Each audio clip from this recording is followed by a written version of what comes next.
Sjogrens syndrome, getting to the true root cause. Hey everyone, I'm Dr. Michael Johnson. I'm a board certified chiropractic neurologist. I practice in Appleton, Wisconsin, and I've been practicing since 1983, so just over 39 years. And Sjogrens is an autoimmune condition where your immune system is attacking the moisture-producing glands of the body, for those of you who may not know. And I'll tell you right up front what the true root cause is. It's iron dysregulation. In many cases, it's iron overload. Too much iron is stored in your system. And this is really the root cause of just about any chronic condition, quite frankly. And you can say, well, because I get this a lot, how do I know, or how did I get this much iron in my system? I don't take iron supplements. Well, do you take a multivitamin? Did you eat cereal as a kid? Every boxed cereal is fortified or enriched with iron. Do you eat bread or pasta? All iron enriched. As a matter of fact, every single packaged good that you purchase in the supermarket is iron fortified or iron enriched. And that doesn't include eating beef, which is high in iron, turkey, spinach, broccoli. So all of these things come into play. Plus there's the genetic component. And we're going to discuss that because that's one of the things that we check. And it's important. So how do you know if you have too much iron? It's a simple test, $29. It's called a ferritin test. Normal ferritin should be between 20 and 50. We've seen patients as high as 12 or 1300. I mean, one guy was 1300 points above normal. He was 1,353. That's some serious issues because iron overload can cause cancer. You don't have to believe me, just Google high iron in cancer. Lymphoma, leukemia, liver cancer, it's crazy. So you want that ferritin test. You can get it anywhere. You don't need a doctor to order it for you. You just go to any lab test now. Here, I got a list of them. Request a test, walk-in lab, Quest Direct, LabCorp on Demand, Direct Labs. Just Google, order my own lab test near me. And you can go get this test done. We charge $29. I don't know what they're going to charge, $39 or $49. It doesn't matter. It's not that expensive of a test because there are some out there saying, oh, no, you can't do just a ferritin test. You need a complete iron panel and you need a magnesium, zinc, and copper panel. That's $200 to $250. Most people that I know, 39 years in practice, they don't want to spend $250 to see if they have a problem. But they'll spend $29 or $49 to get their ferritin checked. And then you go from there. Then you might do, or you should do, an iron panel and a magnesium, zinc, and copper panel. And actually some complete blood work and the genetic testing, which, like I said, we'll get into here. Right? Look at the symptoms of iron overload syndrome. Too much iron stored in your body. It's great if the iron is circulating, but if it's stored in your body, it's not good. So here's the symptoms. Inflammation. Inflammation is the key to any chronic condition. When you're loaded with inflammation, like me, and you can measure inflammation in the blood work, homocysteine and C-reactive protein. You can also look at IL-6. But yeah, it's not good. So inflammation, numbness, tiredness or fatigue, weakness, weight loss, weight gain, abdominal pain, high blood sugar levels, hyperpigmentation or bronzing of the skin, a loss of sex drive, reduction of the size of the testicles in males, reduced or absent menstruation in females, chronic pain, arthritis, liver disease, cirrhosis of the liver, enlargement of the liver, diabetes, severe thyroid disorders, heart disease, pancreatitis, high cholesterol, which we'll talk about, cancer, I just told you what to Google, kidney disease, stroke, and lung disease.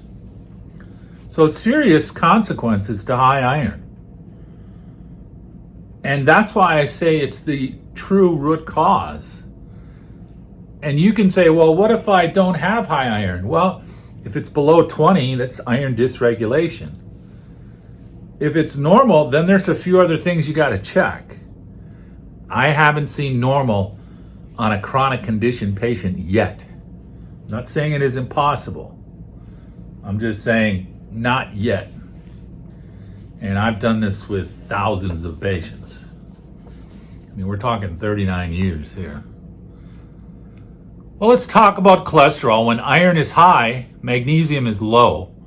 When magnesium levels are low, the enzyme that creates cholesterol, HMG coenzyme A, goes into overdrive and creates excess cholesterol. See, the problem, folks, is everyone and their uncle is on a statin. I mean, some of these cardiologists want to put statins in the water like fluoride, which is insane.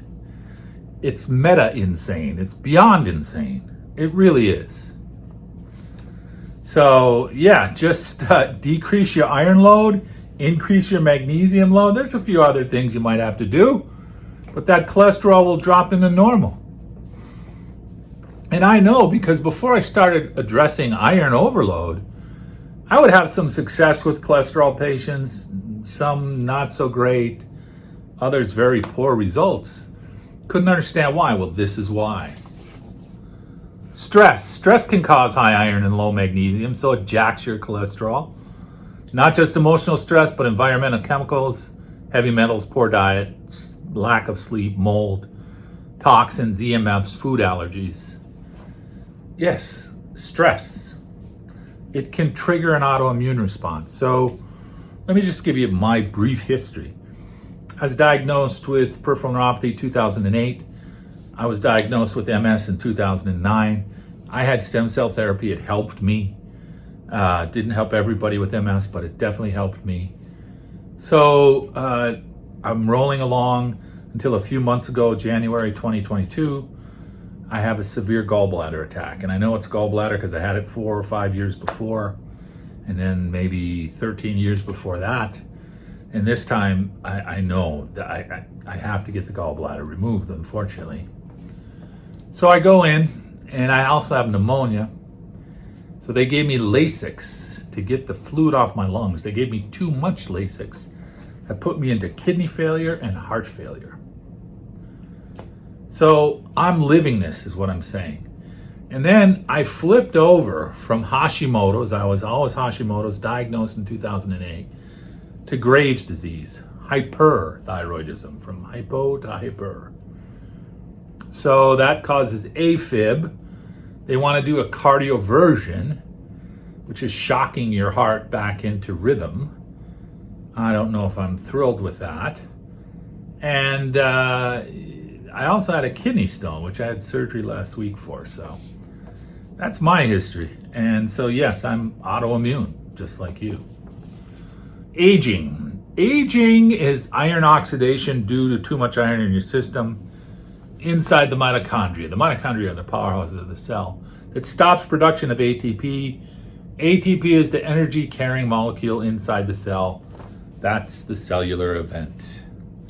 So when I got out of the hospital with my gallbladder, I ran the iron panel and the magnesium, zinc, and copper panel. So this is what you would do after your ferritin. So my ferritin level came in at 365. Normal is 20 to 50. So not good. Now I'm happy to say I've got it down 67 points. We're at 298, and next week I'm retesting. So I test myself every month. And that's all you need to look at is just the ferritin and a couple other positives once you see what's going on. Because when the ferritin is high, you're going to see it skews all these other numbers. So you get that iron storage under control, get it back down to normal, get it to 50, and things will fall in line. So here we go. My serum iron was 69. It should be 100, so that's low. My iron saturation was 27%, which was good. My total iron binding capacity should be 340. It was 255. That's low. My serum ferritin, again, like I told you, was 365, way high. Should be 20 to 50. So that just skews everything going down. So it's either low or high, all skewed. But I want you to look at my vitamin A. So you should have 3 times, your vitamin A level should be 3 times higher than your vitamin D level. And I'm the exact opposite. My vitamin D was 3 times higher than my vitamin A. That's why I had kidney stones. So if you're having trouble with kidney stones, I know this isn't a kidney stone video, but if you know someone, that's why. So, yeah, kidney stones are related to that. Food allergies are related to that. Vitamin D, 3 times higher than vitamin A. Skin conditions, you have a decreased immune response, and it can cause other autoimmune conditions. So it's serious stuff. So this is what you want. It's called a iron panel and a magnesium, zinc, and copper panel. But then you want complete blood work and you want genetic testing. Well, the genetic testing is going to show you what you really need to do. I mean, that's the bare bones. That's in your genes. And there are specific iron SNPs, or they're also called genetic variants. I've heard some people call them genetic mutations. I don't care what you call it. I call it a SNP. It needs to be addressed. It needs to be supported. So you have high ferritin. Your iron panel is skewed along with magnesium, zinc, and copper. The next thing you check for is a complete blood work panel, which is a complete metabolic panel. It looks at your glucose levels, gut function, adrenal function, kidney function, and liver function. Your glucose levels are important because your brain and nervous system need 2 things to survive: fuel and activation. Fuel is glucose and oxygen. Your gut function, 80% of your immune system's in your gut. So it's very important. And in your adrenals are your stress glands. And who doesn't have stress today, in today's age, right? Well, you want a complete lipid panel. This will check your not only cholesterol, but triglycerides, your cholesterol HDL ratio, which shows your risk of suffering a heart attack, HDL, LDL. You want a CBC with autodifferential to test your red and white blood cells. You want a complete thyroid panel. Why? Because thyroid drives your metabolism. And then you want to look at inflammation, C-reactive protein, and homocysteine. Let me tell you, when I came out of the hospital, my homocysteine was 24.4. That's very high. Normal should be 6 to 7. And what happens when we do all this blood work, you get this. It's literally a booklet of lab work. But we try to keep it simple for our patients, and we put it into our database.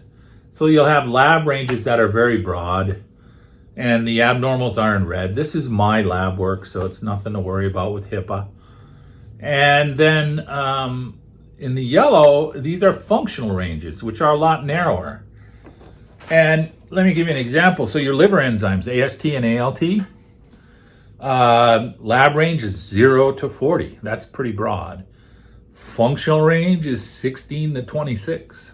So why wait till you're out here at 34 until you get really bad? See, that's what medicine does. Let's wait till you have an emergency, then we'll step in. Well, let's prevent that, right? So next, as I've mentioned, you want complete genetic testing. Oh, here we go. So, yeah, you definitely have iron SNPs, like I said. And iron can combine with hydrogen peroxide to form hydroxyl radicals, which are toxic. It's called a Fenton reaction. But look, you also want to look at glutamate levels. A lot of people with leaky gut are taking glutamine. That may not be the best thing for you. So you could have a glutamate SNP, you could have a histamine issue, you could have a problem with mold, EMFs, homocysteine, dopamine, sulfites. And then there's something called an NADPH steal. So you want to look at these genetic variations and you want to support them because they can cause really some serious issues with inflammation, your detox pathways, which are huge, brain chemicals, hormone levels, organ function, and vitamin and mineral levels. So I've been saying this since I started consulting with doctors right here. You don't want to leave any stone unturned because it's the one thing you don't look at. That's where the patient's really having the problem. And here you are 3 months in and you're just starting on it. Doesn't work. Doesn't work. So, yeah.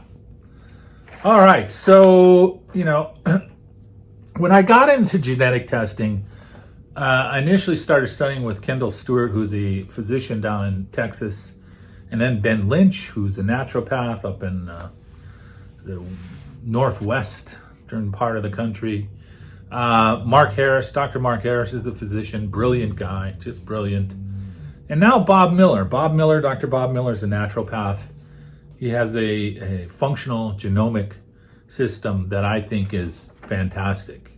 So I want to give credit where credit is due. And my thing is, I don't have a guru. I take bits and pieces from everyone. And that's why this genetic testing is so important. And I've had it done on myself. And so many of those things I just talked to you about, especially glutamate, histamine, NADPH steal, I have issues with.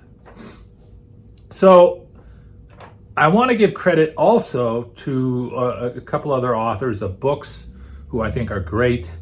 One is Rick Moulter, PhD. His book, Strands of Health. Excellent, talks about hair tissue mineral analysis. I think he was the original magnesium man. Morley Robbins has a great book, Cure Your Fatigue. Excellent book. I disagree with Morley on a few things. I've talked about it on other videos. I'll talk about it here. Number one, he does an excellent job discussing mitochondria in his book, the powerhouses of the body, the powerhouses of the cell. But he doesn't talk about supporting them nutritionally. And second, it's a cookie cutter approach that he uses, and really based on the genetic testing, you can't use a cookie cutter approach. It has to be individualized. And finally, he doesn't use any zinc or copper in supporting the body. Sometimes a patient does need that. Not every time, but sometimes. Dr. Robert Selig is a good friend of mine. I call him the master of minerals. He practices down in Chicago. And then Dr. Joel Rosen, the Adrena Fatigue Ninja, down in Boca Raton, Florida. Another great friend of mine. He's the one that said, you need to circle back and take a look at Dr. Bob Miller's work, because it's pretty good. It's pretty great, actually. So that's what I did. Well, if you would like to see if you qualify to be a patient, you can email me. Email is the only way to get in touch with me. If you're on Facebook and you PM me, I'm not going to answer. I don't have time. Email is the only way to get in touch with me. So it's drmlj83@gmail.com. Share this video. Share it on social media, YouTube, Facebook, Instagram. Share it with your friends and family. If you're on YouTube, like and subscribe. Subscribe to the channel. Like the video. My email again, drmlj83@gmail.com. And I'll give you this information one last time, because I'll get these questions from patients. And I like to answer it up front. So how do I know if this is going to work for me? Simple. Get your ferritin level checked. $29. That's what we charge. Even if it was $39 or $49. Get it checked. If it's between 20 and 50, then you might want to circle back and you're having symptoms, look at the genetics. But like I said, I haven't seen anybody with a chronic condition where it hasn't been at least dysregulated. Meaning that, okay, it wasn't above 50, but it was below 20. And that's an issue. will it work for other conditions? A lot of patients have multiple conditions, like myself, MS, Graves, all these things. So, yes, as I mentioned earlier, I think this is the true root cause of every single chronic condition. And then I get this one, how long and how much? Well, it's not inexpensive. It is expensive. I'm not going to kid you, because we're doing all this blood work. But this is an investment in your health. Okay? And I mean, that's the key, and that's the way you have to look at it. So we do offer financing. We make it affordable. We go 12, 18, and 24-month programs. The 12-month program is $11,995. The 18-month program is $14,995, and that's what most people do. And then the 2-year program, 24 months, is $19,995. And that includes the blood work, everything we've talked about, and then we recheck you. So that's why it's expensive. The blood work is expensive. But this is your health. What is your health worth to you? And, I'll be frank, it's an investment in you. So that's how it looks. That's what it is. Again, if you're interested or have questions, my email, drmlj83@gmail.com. I'm Dr. Michael Johnson. Thank you for taking the time to watch this video, and I look forward to helping you in the future.